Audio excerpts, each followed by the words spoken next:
Hello everyone!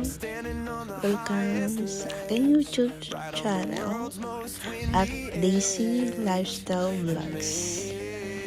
I-share ko lang po yung aking ganap o gala last Sunday lang po.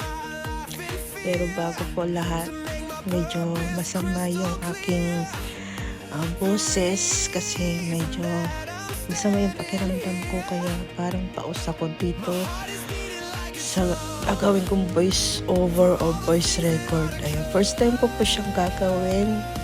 How many years na yung YouTube ko po. Ayan.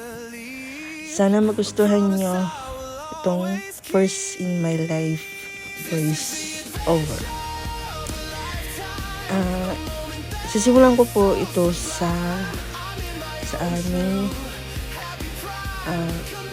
ganap ng aking kaibigan. Ayan. Kasama ko po dito yung kaibigan ko. Naka-post na po sa community ko. Kasi yung kaibigan ko maraming ayan na po. Nangangati na po yung lalamunan ko.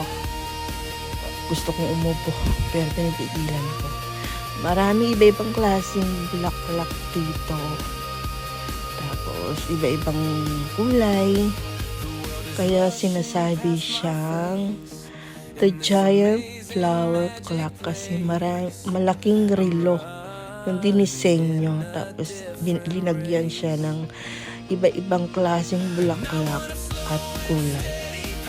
Ginawa ito ng mga Taiwanese para dayuhin at mapasyalan ng mga iba-ibang turismo pagkaya ko artista. Ayan, ewan ko yung anong mga tawag dyan, pero mga parang isip ko lang ako na yung gumawa ng pangalan ng mini sunflower. O parang daisy din eh. Ganito yung style ng mga daisy flower, diba? Pangalan ko pa man din. Pero, ewan ko, basta may pagka mini sunflower o daisy. Hindi ko alam. Pero sa ganap ko din to, akit baba ako. Para makita ko yung spot ng lugar pinatahan namin ng kaibigan ko. Ayan.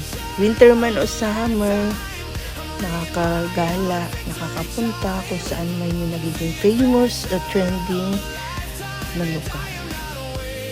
So, yan po yung mga ganap. Kahit mainit, todo gala pa rin ang inyong daisy.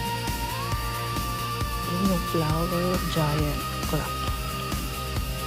So, yan lang po ang aking maiksing voice record. Sana magustuhan nyo at mabuhay po tayong lahat. God bless!